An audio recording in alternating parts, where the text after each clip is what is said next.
Okay, that's beautiful. Thank you very much for the invitation. I'm very happy to be here. I will be much more happier to be there, for sure, but maybe next time.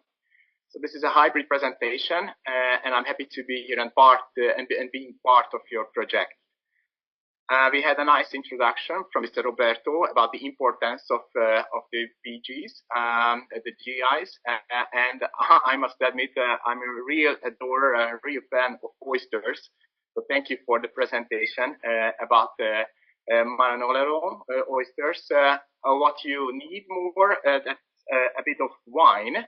And here comes to Pannonhalma and or Pannonhalma Archabbey, 1,000-year-old Benedictine monastery in terms of GIs. My name is Tamás Illés, and I'm the marketing and sales manager for the Pannonhalma Archabbey Winery. Of course, we are quite far from you, so that's why we should just focus on Hungary first, and let's locate the country and Pannonhalma within it. Hungary is located in Central Europe, in the heart of Europe. So actually, if you see the circles of latitude, I would just make a similarity with the orientation from Burgundy down to Bordeaux. So that's approximately the same circle of latitude. So you can imagine how nice conditions we have for the viticulture. We have approximately 500 up to 900 millimeter rain in a year with a very long growing season. So that makes perfect conditions for us for the viticulture. Furthermore, Hungary is a tiny country. However, it has a lot of different soil characteristics, from volcanic up to limestone, from clay to marl, from loess to sedimentary. So this is a great composition of different soil. You only need to go 30 up to 40 kilometers further from one wine district to another to get a really different soil characteristics and microclimates. In terms of Hungarian winemaking, we have 70% white wine and 30% red wine, which makes Hungary more a white wine focusing and white wine producing country. However, the total area of vineyard is quite low in terms of the European Union. Just make an example, the total area for Hungarian vineyards it's just like 50% of Bordeaux. It makes about 35,000 hectares. As I mentioned, we have 6 big wine regions, which is divided by 22 historical wine districts. You have also a few of the grape varieties that are listed, with the majority of or the main importance of Furmint and Olaf Riesling, Chardonnay, Rhine Riesling. And in terms of red, we have Frankfurt that you may know as Blau Fränkisch from Austria, for example, or neighboring country. We have also the Cabernet types, Merlot and Zweigelt as well. Speaking in general about the Hungarian winemaking, we have different challenges. Of course, it's like a global challenge with this competition. But of course, we have been working on ameliorating, developing the image, the price, and the USP of Hungarian winemaking. Of course, we need to move from cheap, unknown, and drinkable attributes up to reliable, unique, surprising, and exciting as Hungarian wine it is. Just like a general goal, we need to go from the basic quality level up to the premium quality level, and we need to move the prices also according to this orientation. Therefore, we need to find our very relevant USPs. What makes Hungarian wine so different? What makes it so unique? We are a very, very traditional winemaking country with more than 1,000 years of consecutive winemaking. So we are very traditional. However, Hungary may be also a quite unknown wine producing country. So this is a brand new birth of traditional winemaking, I could say, with this slogan. Also, I think the best tool or a kind of possible solution to make this happen, these are the GIs. So we get stick to the GIs. And since Hungary became part of the European Union as a member state from 1st of May 2004, actually we are celebrating the 20th anniversary of being joined to European Union. all the 22 wine districts in Hungary automatically received the geographical indication. It is also very interesting to say that since that time, within the 20 years, the number of the GIs in Hungary has just doubled. We have more than 40 already. Of course, we got the two main categories, PGI and PDO, so the protected geographical indication and the protected designation of origin. It's about a difference, as also Roberto from the Embassy of Italy in Thailand said. PGI is a bit less, it has less strict regulations, while PDO is practically the highest level of restrictions, with all the specifications due to the designated area, the working method, the cultivation method, the vinification, or even the design and the shape of the bottle and everything in terms of wine. So we look at the PDO as a tool for the quality, as a guarantee tool, which makes a distinction from any other products of the world. PDO is relevant to specify a concretely designed, designated area where the wine is coming from. It shows up a kind of diversity about different PDOs. If you look around Hungary, in a tiny country, you have a lot of PDOs, and that's why you can just differ the different products, and you can see how diverse this offer is. Of course, it makes a long-term prospect for the people working with the different products of a kind of PO, and our task is to make a very good specification, a product specification, to show up the special features, the unique character, or I would rather say the typicity of the wine district where the wine is coming from. As we heard also from the former speakers, the PDO, or generally the GIs, it gives protection. Protection on the one hand for the producer to have a product that is not to be copied, that is protected from any other product, and also a kind of quality protection for the consumer, which is the most important thing. Beside that, in terms of PDO, I would rather say the wine is not only the growing area which is described by the PDO, but also the human who is working with. You can see some pictures from different wine districts in Hungary, with the volcanic hill of the Lake Balaton called Badacsony. But also, speaking about the PDOs, it's not only the area, not only the geographical indication, but also, for example, the production method or the cultivation method we are working with. This can be very specific for Tokaj, for example, one of the most important dessert wines of the world, besides Sauternes, for example, in terms of France. However, the grape variety is different from Sauternes, the cultivation method, the viticulture is completely different. Also, the soils are practically different. So it's a completely different product. Human and the production method belongs to that as well. Have a look on the map of Hungary. We have these 6 main regions and also the 22 historical wine districts within. And now we focus on the northern western part of Hungary, close to Austria and Slovakia. We go further to the upper Pannon wine region, where you have Pannonhalma under this very nice yellow, citric yellow area. And this is the small map about that. You have also the logo for the Pannonhalma wine district practically, with also the database catalog of the European Union for the PDO of Pannonhalma wines as well. Just have a short look on the GIs. So practically it's quite easy to recognize, because you have, of course, here in Pannonhalma also wines with without geographical indication. But the 2 main categories, the middle part of the pyramid is the protected geographical indication, and on the top of the pyramid you got the PDOs, with the most important specifics due to that.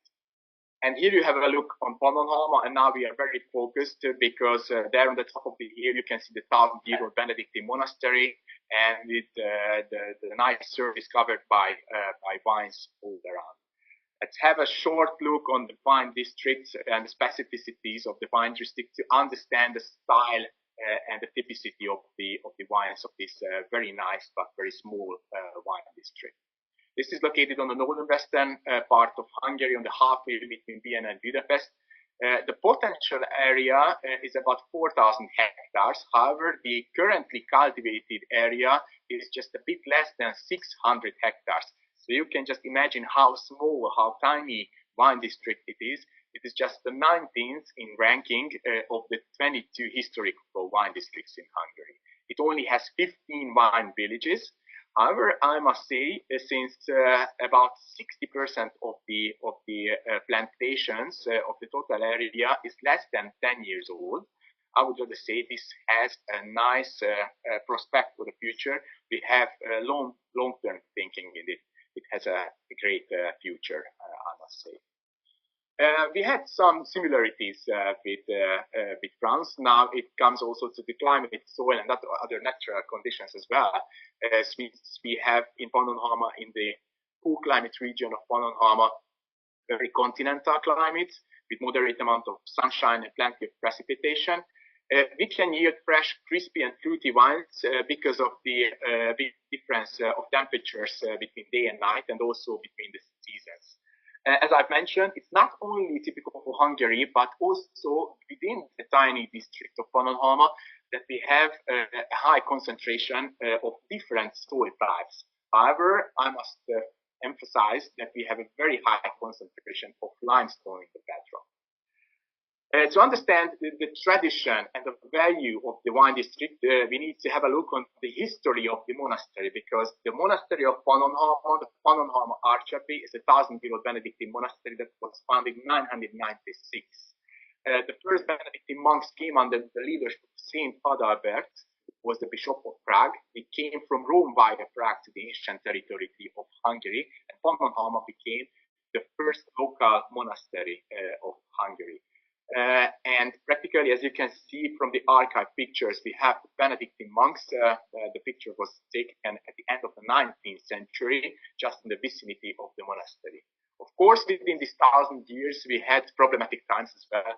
In the 13th century, we had the Mongol invasion. In the 16th century, we had the Turkish occupation. In the 18th century, we had the Austrian-Hungarian emperorship, when also Joseph II, the emperor, has abolished every orders in Hungary. At the beginning of the 19th century, it was refurnished, it was repopulated. However, during the 19th century, we had the big problem of the phylloxera in terms of continuation of the viticulture of the 1,000 years. For the turn of the 19th and the 20th century, we had a very high reputation of winemaking worldwide, I must say. We exported our wines to, beyond the historical borders. We had our Pannonhalma monastic wines also at the British court, in the Austrian court in Vienna. We exported it to Paris cafes, to France, and to overseas. So it was a high reputation of Hungary, Hungarian winemaking, and also for Pannonhalma Archabbey. However, after the Second World War, everything was confiscated by the state. It was a 50 years interruption due to the communism, as the state has confiscated every lands and territories of the Archabbey. The political and social change came early 90s, in the 1990s years. And I must say that the Pannonhalma made new fundamentals for the future life and for the re-establishment. Now we have main focuses, and of course the most important one is the spiritual life. We have a Benedictine community that has approximately 40 members of the community, 40 Benedictine monks, mainly working in the spiritual life. Pannonhalma is the Christian cradle That's the religious center of Hungary, practically, with more than 1,000 years of consecutive religious practice. We also have science in research, just a nice photo about our library, by having the most important and the biggest monastic library stock here in Pannonhalma in our monastery. We have a Benedictine boarding school here in Pannonhalma. We have more than 300 young guys, or it's only for guys, for the education. This is a general secondary school with a boarding school within the walls of the monastery. Also, we have botanical garden with lavender plantations, herb gardens, herb culture, and we focus in a logical way also for the botanical and agricultural activities. We make cosmetics, we make gastronomic products as well, mainly from lavender, but also from other different herb plants as well. And of course, we focused on the tourism as well, because Pannonhalma has always been open for visitors, for pilgrims during the times.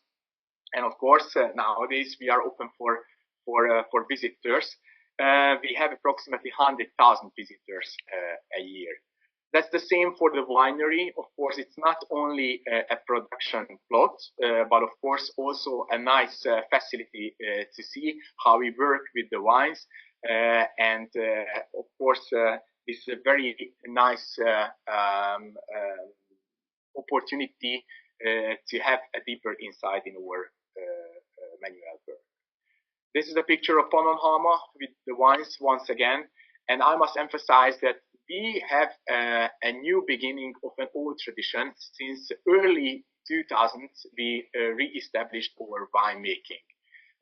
We bought back some of the formerly confiscated lands and territories. Early 2000, we bought back only 50 hectares. However, we had much more during the history. And of course, we had to replant everything. So that was a quite crucial beginning and a crucial decision at the beginning, because we had to cut out all the vines and re-establish our new plantations. For that, we increased the density with more than 5,000 vines per hectare for a low yield in order to increase the quality, of course, for long term. We are focusing on varieties that yield crispy, easy drinking, but complex wines. And of course, we also have popular international varieties that work in a long-term promise. I would focus on Riesling and Sauvignon Blanc and also Pinot Noir. This is due to the natural conditions, the microclimates and the soil compositions of Pannonhalma, but of course also according to the traditions what we had in the 1,000 years or during 1,000 years in Pannonhalma. We work with integrated wine growing according to the principles of the European Union. We focus on ecological farming. There is no chemical intervention at all. However, we have zero tolerance policy against the fungal diseases.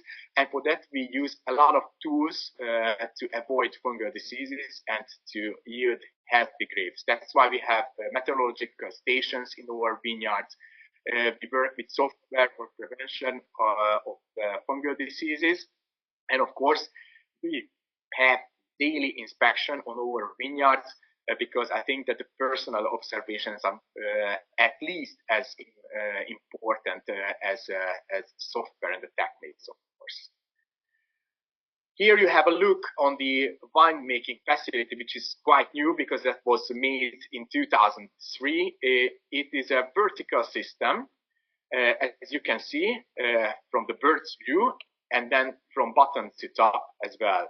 It makes a kind of very interesting facility because it works upon the gravity flow. The grapes are coming in on the top of the complex of the building, and every procedure is taking place on another level, on another stage. So practically, it's more than 30 meters of altitude from top to bottom. So it's easy to work with the gravity flow instead of working with pumps and different machines. From top to bottom, Let's go down, just like virtually, with the winemaking procedure as well, with the nice terrace, and going down to the winery wine house, where we also have naturally the elevation both in stainless steel tanks and in barrels as well. Have a look at the portfolio. That's a very nice picture to represent to you the full portfolio, how we would like to express our traditions or millenary viticulture, the connection to the Benedictine monastery, and of course all these values what we have collected throughout thousands of years. And that's the portfolio to divide into 4 different groups according to the cuvées and varietals, and of course the quality level from classic to up to premium. You can see the monastery in these 3 tricolis. You can see the Benedictine monks with archived pictures, how they consumed the wines. This is our varietals classics focusing on Sauvignon Blanc, Rhine, Riesling, and Pinot Noir, and also the top range, which is the most expressive product group to go with. Last but not least, what are the goals and opportunities with our geographical indications? Of course, we need to emphasize that with the geographical indications, especially with the protected designation of origin, with the PDO, we need to create our products to be unique, identifiable, and recognizable products. It is also a very nice way, it is the perfect way to make the specifications that include all the values of origin what we have. But this is also a very good point for the cooperation between the producers. Of course, in the district we have a quite low number of producers, but with the GIs we have a common language. This is a point of cooperation to work with, to develop and make more specified. Of course, that's also a very good tool for the let's make relevant purchasing choice. Of course, this is a distinguished product that can benefit from its origin and from its product specification, of course. And this is also the tool to achieve higher price and market value, and to create a greater confidence due to this tradition and heritage what we collected in the 1,000 years.